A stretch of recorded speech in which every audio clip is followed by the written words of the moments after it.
বাংলা ক্লাসে সবাইকে স্বাগত জানাচ্ছি। সাহিত্যের পাশাপাশি এখানে আপনারা পাবেন সাহিত্যের সাথে সংশ্লিষ্ট পুরাণ, ইতিহাস, দর্শন ও মনোবিজ্ঞান বিষয়ক ভিডিও। আর এইসব ভিডিও নিয়ে আপনাদের সাথে আছি আমি বিকাশ রায়। থাকুন বাংলা ক্লাসের সাথে। ফিরে আসি আজকের আলোচনায়। আমাদের আজকের আলোচ্য বিষয় মেঘনাদবধ কাব্য প্রথম সর্গ। আগের ভিডিওতে আমি প্রথম সর্গের 119 থেকে 482 নাম্বার লাইন পর্যন্ত আলোচনা করেছিলাম। এই ভিডিওতে আমি এই সর্গের বাকি অংশ অর্থাৎ 483 থেকে 785 নাম্বার লাইন পর্যন্ত আলোচনা করব। তো প্রথমে দেখে নিই এই অংশে কি কি আছে।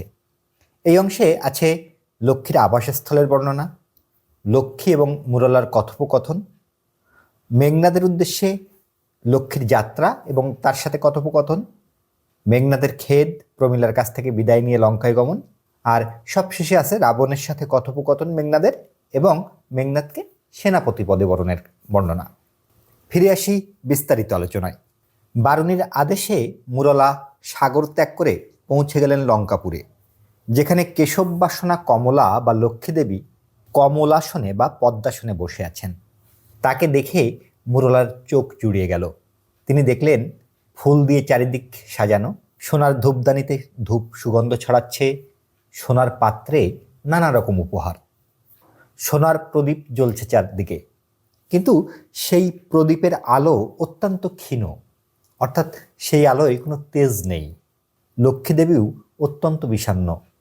যেরকম বিজয়ার দিনে মা দুর্গা যখন মর্তলোক ছেড়ে যান সে সময় যেরকম বিষণ্ণ থাকেন, ঠিক সেরকম। এখানে 509 থেকে 529 নাম্বার লাইন পর্যন্ত মুরলার কুশল বিনিময় পর্ব। মুরলা যখন লক্ষ্মীর পায়ে প্রণাম করলেন তখন রাজলক্ষ্মী ইন্দিরা তাকে জিজ্ঞাসা করলেন, কি কারণে হেথা আজি কহল মুরলে গতিতব, অর্থাৎ কি কারণে তুমি এখানে এসেছ। তারপর তার প্রিয়তম সখী বারুণী কেমন আছেন সেটা জিজ্ঞাসা করলেন এবং বললেন, আমি যখন বারুণীর বাসগৃহে ছিলাম তখন তিনি আমার প্রতি যে কৃপা করেছেন তা আমি কখনোই ভুলতে পারি না। লক্ষ্মীর বাস চিরকাল হরির উরসে বা বিষ্ণুর বক্ষ দেশে। সেইখান ছাড়া হয়ে আমি যে কতদিন বেঁচে ছিলাম সেটা কেবল বারুণীর স্নেহগুণে। তখন মুরলা লক্ষ্মীকে বললেন যে বারিন্দ্রাণী ভালো আছেন, এখানে রাম রাবণের যে যুদ্ধ হচ্ছে সেই যুদ্ধের খবর জানতে তিনি আগ্রহী, এজন্য তিনি আমাকে আপনার কাছে পাঠিয়েছেন। এরপর 530 নাম্বার লাইন থেকে 612 নাম্বার লাইন পর্যন্ত লক্ষ্মী মুরলার কাছে যুদ্ধের অবস্থা বর্ণনা করছেন। বিষাদে নিঃশ্বাস ছাড়ি কহিলা কমলা, বৈকুণ্ঠ ধামের জ্যোৎস্না, হায়ল সজনী দিন দিন হীনবীর্য রাবণ দুর্মতি, যাদব প্রতিরোধ যথা চলর্মী আঘাতে। অর্থাৎ ক্রমাগত জলের আঘাতে যেমন সমুদ্রের বাঁধ ভেঙে যায়, তেমনি রাবণও দিন দিন হীনবল হয়ে পড়ছেন। তুমি একথা শুনলে অবাক হয়ে যাবে যে কুম্ভকর্ণ, যে বিশাল আকৃতির বীর, রাবণের ভাই, সে যুদ্ধে নিহত হয়েছে রাবণের পুত্র বীরবাহু।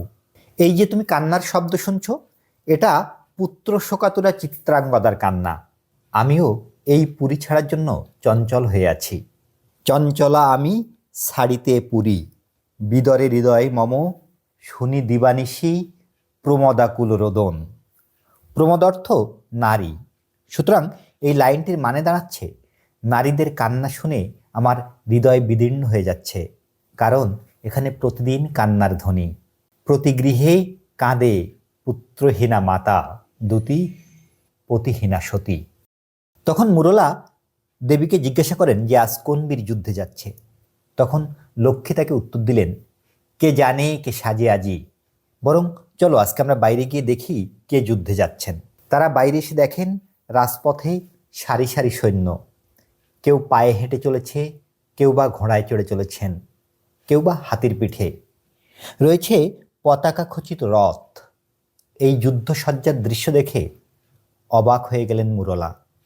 তিনি দেবী লক্ষ্মীকে বলছেন, এ তো দেখি স্বর্গের মতোই বিভা ছড়াচ্ছে, যেন দেবরাজ নিজেই দেবতাদের সঙ্গে নিয়ে লঙ্কায় প্রবেশ করছেন। কোন রথী আজকে এভাবে যুদ্ধের জন্য সাজছেন? তখন লক্ষ্মী বললেন যে আসলে এই যুদ্ধে রাবণের পক্ষে যারা বড় বড় যোদ্ধা ছিলেন তারা ইতিমধ্যে মারা গেছেন। বনে যখন দাবানল লাগে তখন যেমন সব বড় বড় মহীরুহ ভস্মীভূত হয়, অর্থাৎ ছাই হয়ে যায়, তেমনি এই যুদ্ধে সবাই ভস্ম হয়ে গেছে। তারপর এখনও যারা জীবিত আছেন, বিরূপাক্ষ, কালনেমি, তালজঙ্ঘা, এইসব বীরদেরকে তিনি দেখালেন। সে সময় মুরলা তাকে জিজ্ঞাসা করলেন যে এই যুদ্ধে কেন রক্ষকুল হর্যক্ষ অর্থাৎ রাক্ষসকুলের সিংহ ইন্দ্রজিৎ তাকে দেখা যাচ্ছে না, সে কি যুদ্ধে নিহত হয়েছে? তখন রমা তাকে বলছেন যে প্রমোদ উদ্যানে বুঝি ভ্রমিছে আমোদে যুবরাজ, নাহি জানি হত আজি রণে বীরবাহু, অর্থাৎ সে হয়তো এখনো জানে না যে বীরবাহু নিহত হয়েছে।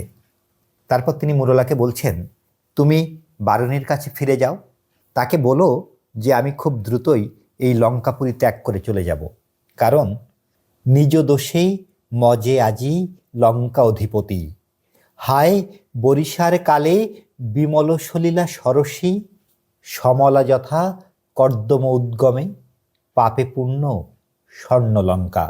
অর্থাৎ বর্ষার সময় স্বচ্ছ দিঘির জল যেমন কর্দমাক্ত হয়ে যায়, তেমনি এই লঙ্কাও এখন পাপে পূর্ণ হয়ে গেছে।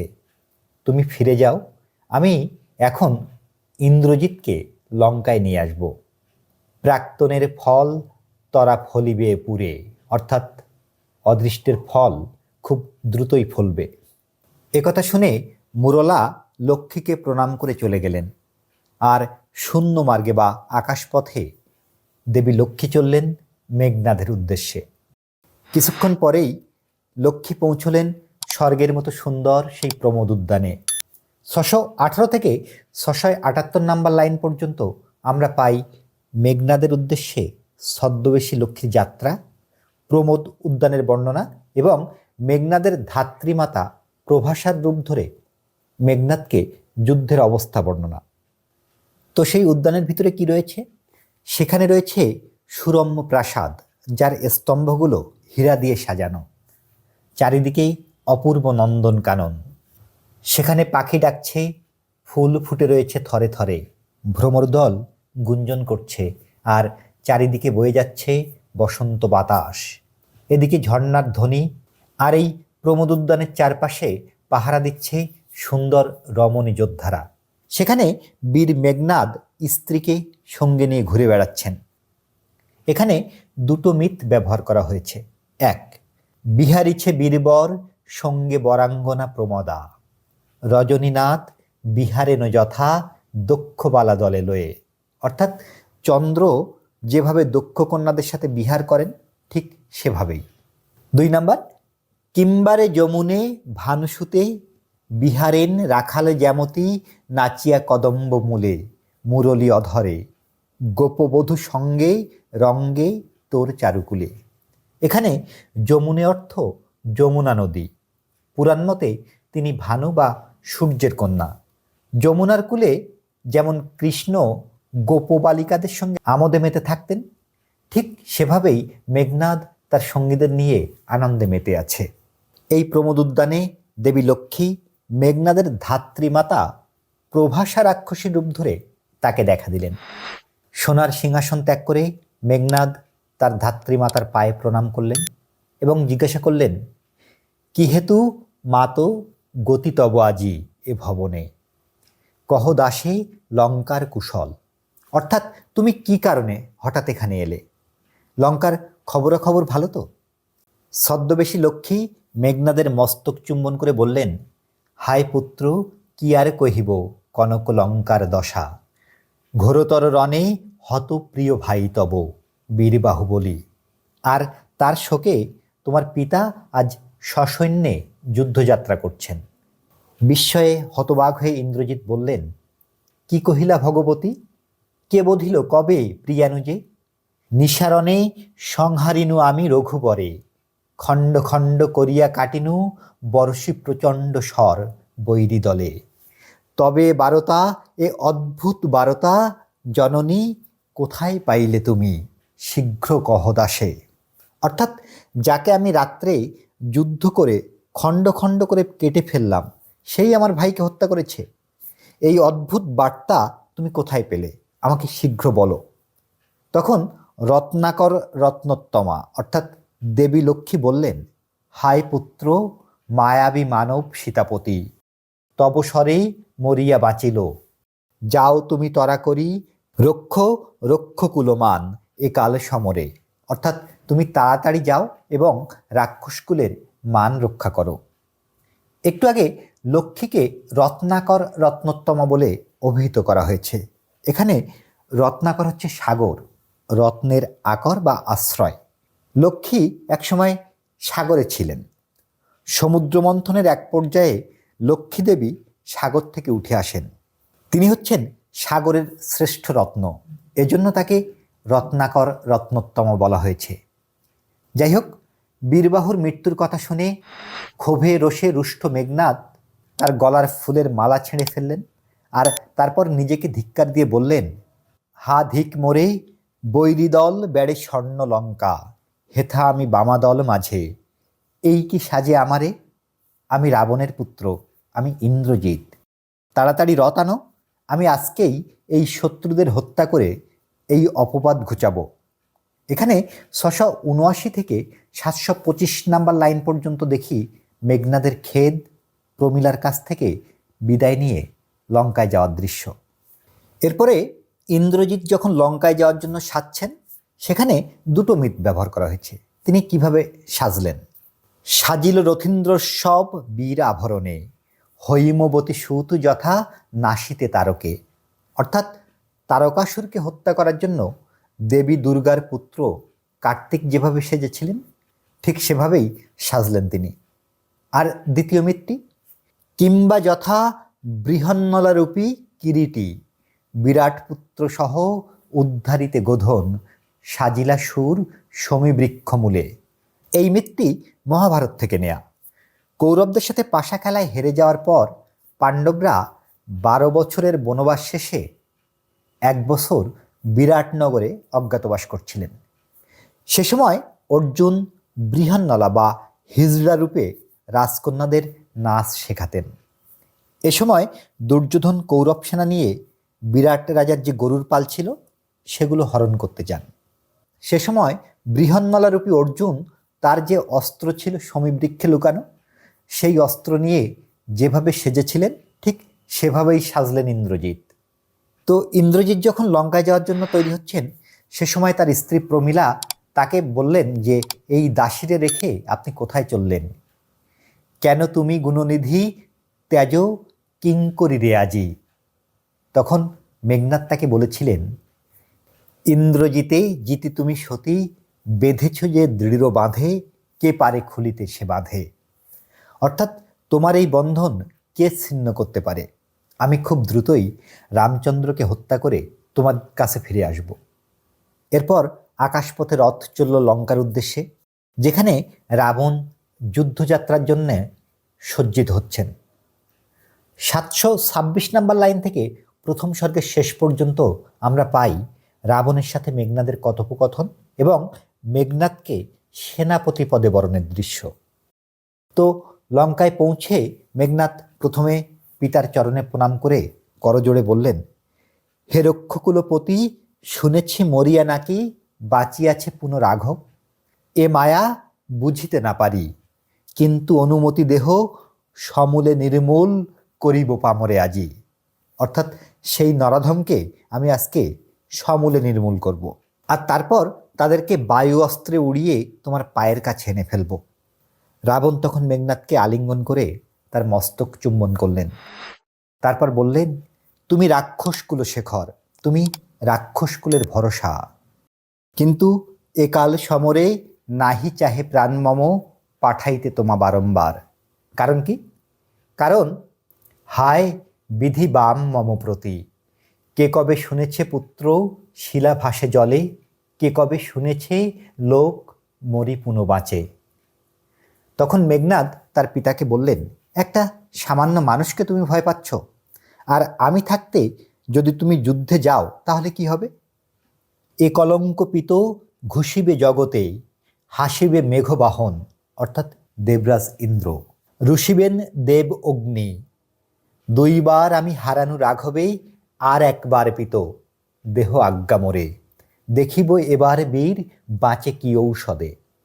তখন রাবণ তাকে বললেন যে এই যুদ্ধে আমি আমার ভাই কুম্ভকর্ণকে হারিয়েছি, নিজের দিনে যে জগতে অজেয় ছিল।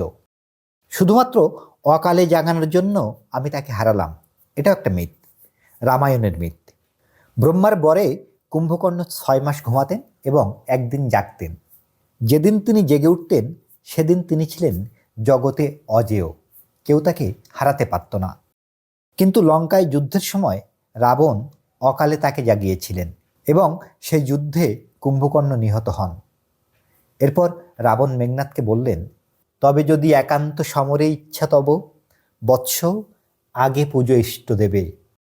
নিকুম্ভিলা যজ্ঞ সাঙ্গ কর বীরমণি, সেনাপতি পদে আমি বরিনু তোমারে। দেখো অস্তাচলগামী দিননা তেবে, প্রভাতে যুঝিও বৎস রাঘবের সাথে। এরপর তিনি যথাবিধি গঙ্গাজল নিয়ে মেঘনাদকে সেনাপতি পদে বরণ করলেন। বন্দিরা গেয়ে উঠল লঙ্কার জয়গান। কি সেই জয়গান? দেখো লঙ্কাবাসী, সবাই দুঃখ পরিহার করো, শোক ত্যাগ করে জেগে ওঠো। দেখো তোমার দুঃখের রজনী শেষ হচ্ছে। ওই দেখো রাক্ষসকুল রবি মেঘনাদ, যাকে দেখে, যার ধনুকের টঙ্কার শুনে স্বর্গে দেবরাজ ইন্দ্র ভয় পায়। দেখো তোমরা, দেখো সেই তুন, যাহে পশুপতি ত্রাসস্ত্র পাশুপত সম। শিবের ভয়ঙ্কর একটি অস্ত্র আছে যার নাম পাশুপত। এখানে বলা হচ্ছে মেঘনাদের তুনে দেখো সেই পাশুপতের মতো সেই অস্ত্র, যা দেখে স্বয়ং শিব ভয় পান। এখন ভয় পাওয়ার সময় রঘুপতি রাঘবের, ভয় পাওয়ার সময় রাক্ষস কুলাঙ্গার বিভীষণের। এভাবেই লঙ্কায় বেজে উঠল জয়গান। প্রথম স্বর্গের এখানেই সমাপ্তি, বীরবাহুর মৃত্যু থেকে মেঘনাদের অভিষেক পর্যন্ত। আজকের ভিডিও পর্যন্তই। যদি কোনো প্রশ্ন বা মতামত থাকে লিখবেন কমেন্ট সেকশানে। ভালো থাকবেন সবাই, ধন্যবাদ।